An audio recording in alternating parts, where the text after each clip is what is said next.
Assalamu alaikum dear students. Our today's topic is clearing in the sky. Clearing in the sky का हमने दूसरा portion discuss करना। बच्चों 2 chapter हो गए थे। बात कहाँ तक पहुँची थी? बात यहाँ तक पहुँची थी कि बाप उस जगह पे ले गया बेटे को, स्टूवर्ड को, जिस जगह वो दिखाना चाहता था।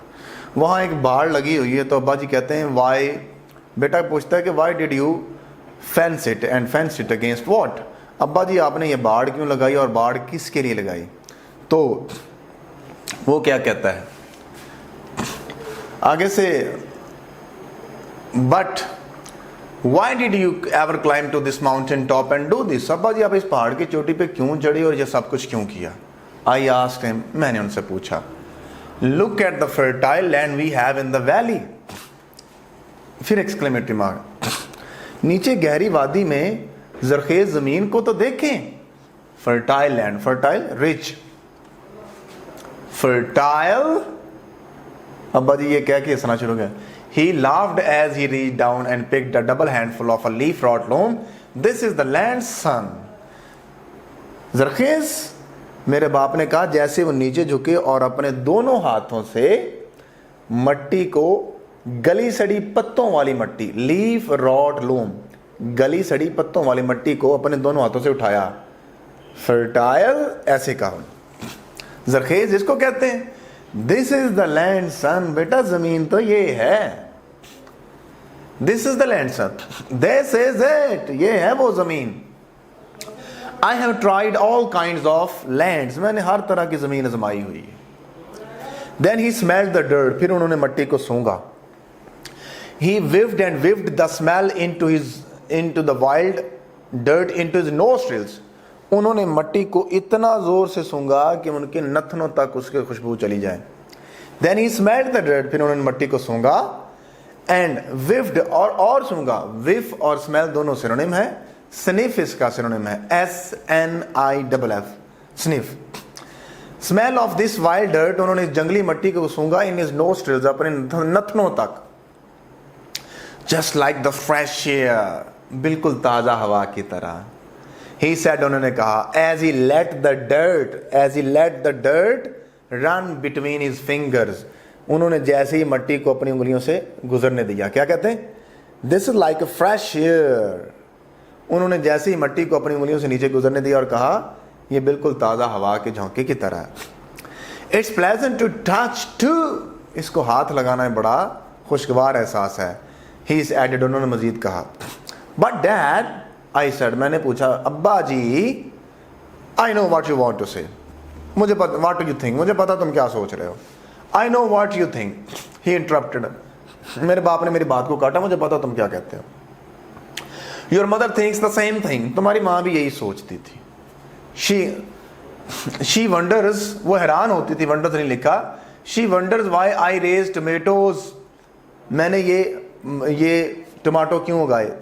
बट जैस, लेकिन जैस, ही ऑलमोस्ट विस्पर्ड, उन्होंने सरगोशी करते हुए कहा, anything grown in new ground like this has a better flavour, बेटा जो भी इस किसी नई जमीन पे जो चीज़ उगती है ना, उसका जायका बहुत अच्छा होता है। Wait until my tomatoes are ripe, इंतज़ार करो यहाँ तक कि मेरे टमाटर पक जाएं। You will never taste sweeter tomatoes in your life, तुम इससे अच्छे टमाटर जिंदगी में नहीं खाओगे, अच्छे जायके वाले। They will soon be ripe too, ये जल्दी पक जाएंगे। I said, मैंने कहा, as I looked at the dozen or more rows of the tomatoes on the lower side of the patch, जैसे ही मैंने दर्जन या उससे जायद कितारों को देखा। कितना? दर्जन या उससे जायद। किसकी कितारें थी? टमाटरों की। On the lower side of the patch, जमीन के टुकड़े के निचले से, ये जमीन का टुकड़ा है इधर। Then above the tomatoes, यहाँ ये है, यहाँ टमाटर है, अब टमाटरों से ऊपर। Then above the tomatoes, फिर टमाटरों से ऊपर, a half dozen rows of yams, आधी दर्जन के करीब कतारें थी yams की, यानी कि कचालू की या शकरकंदी की। Above the yams were perhaps 3 dozen of rows of potatoes, पहले टमाटर हैं, टमाटरों से ऊपर कचालू हैं, कचालुओं से ऊपर आलू हैं। फिर उन शकरकंदी की आधी दर्जन कितारों के ऊपर परहैप्स 3 डजन रोज, 3 दर्जन के करीब कतारें थी किसकी? पोटेटोज, आलूओं की। ऑब्जेक्टिव है आई डोंट सी, बेटा कहता है I don't see a weed here, अब्बा जी मुझे यहां जड़ी बूटी नहीं नजर आती इन दिस पैच, इस जमीन के टुकड़े में। आई लाफ्ड, मैंने हंसते हुए कहा, I laughed. Wanted the grow hair, क्या ये यहां नहीं उगती? आई वॉन्ट लेट देम, मैं उनको उगने ही नहीं देता। ही सेड, उन्होंने कहा, now this is what I have been wanting you to see, बेटा ये मैं तुम्हें दिखाना चाहता था। अल्लाह अल्लाह खैर सल्ला, इतनी सी बात थी, तो बात तो खत्म होगी, स्टोरी तो खत्म होगी, आगे क्या करें? अब देखते हैं। This is the cleanest patch I have ever scene, अब्बा जी ये बेहतरीन साफ किया हुआ जमीन का टुकड़ा है जो मैंने कहीं भी देखा। I brag, this is the cleanest patch I have ever seen, I brag, मैंने इतराते हुए कहा, but I still don't see why you climb this mountain top to clear this patch. अब्बा जी मुझे हैरानगी इस बात की है, इतनी पहाड़ की चोटी पे अब क्यों चढ़े और ये जमीन के टुकड़े को आबाद क्यों किया? And you did this all against your doctor instructions, और आपने ये सब कुछ अपने मुआलिजों की हदायत के बरक्स क्यों किया? विच वन, किस डॉक्टर की बात करते हो? ही आस्क्ड, उन्होंने कहा लाफिंग, हंसते हुए।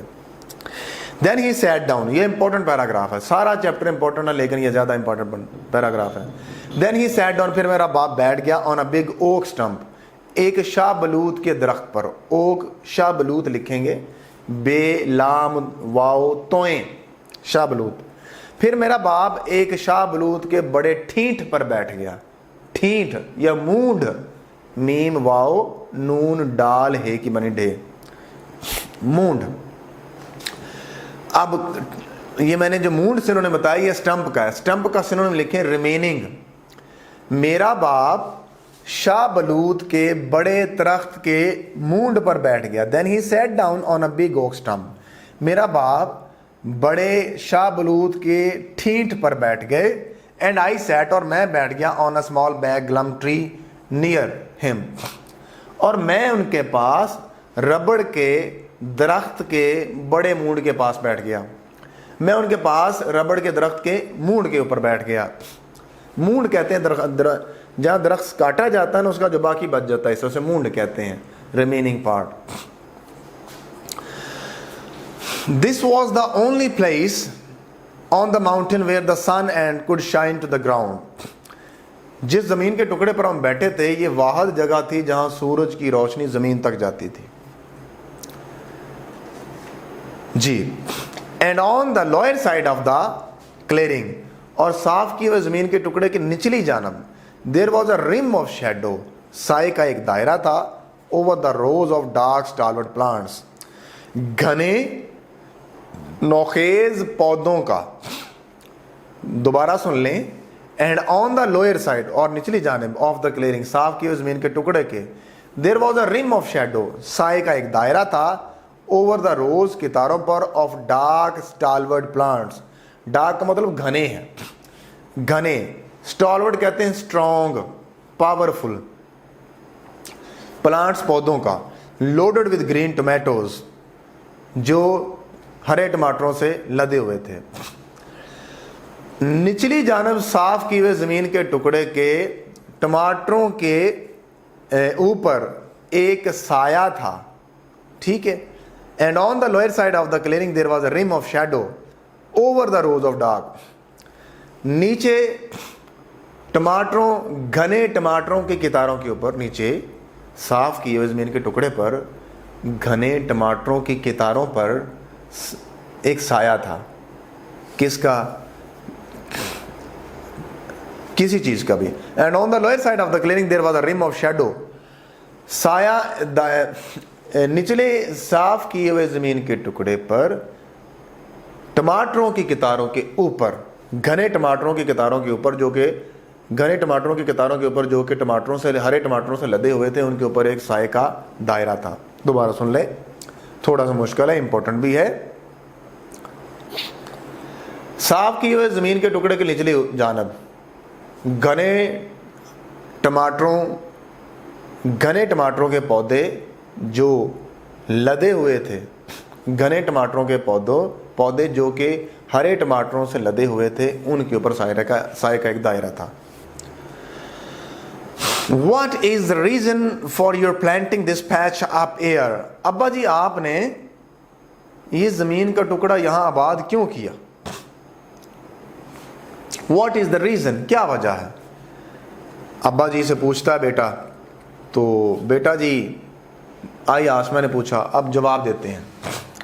20 times in my life, ये पैराग्राफ भी बहुत इंपॉर्टेंट है।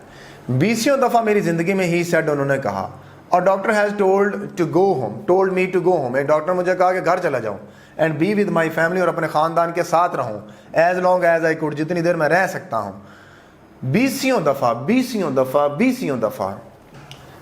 दफ़ा एक डॉक्टर ने मुझे कहा कि मैं अपने घर चला जाऊँ, अपने ख़ानदान के साथ जितना वक्त गुजार सकता हूँ गुजारूँ। If the doctor have been right, नहीं, told me not to work, उन्होंने मुझे बताया कि काम ना करना, नॉट टू डू एनीथिंग, कुछ ना करना, but to live and enjoy the few days remaining left I have left with me, और डॉक्टर ने कहा कि कुछ भी नहीं करना, कोई काम नहीं करना, और ज़िंदगी के जो चंद दिन बच गए हैं उनके साथ लुत्फ़ उठाऊँ। If the doctors have been right, if the doctors have been right, winking at me, उन्होंने मुझे आंख मारते हुए कहा कि अगर डॉक्टर ठीक कहते होते, I have cheated death many times, तो उन्होंने मुझे 20 दफ़ा कहा कि बाबा जी अगला महीना ही है ਤੁਹਾਡੇ को, तो मैंने तो मौत को कई दफ़ा धोखा दिया है। Now I have reached the years the good book allows, अब मैं उम्र के उस हिस्से तो पहुंच गया हूं जो किताब मुकद्दस ने बनाया टू अ मैन, एक आदमी को, इन हिज लाइफ टाइम, उसकी ज़िंदगी में, अपॉन दिस अर्थ, इस ज़मीन पर, 60 years and 10, और वो है 60 साल और 10, 3 इज इक्वल टू 60 and 10 और 70। अब मैं उम्र के उस हिस्से तक पहुंच चुका हूं जो किताब मुकद्दस ने एक इंसान को बताया है, कितना जी? 60 years and 10, 60 years and 10, 70 साल। तो किताब मुकद्दस यानी कि बाइबल में इंसान की औसत उम्र 70 साल है। बाकी इंशाल्लाह फिर। Thank you very much.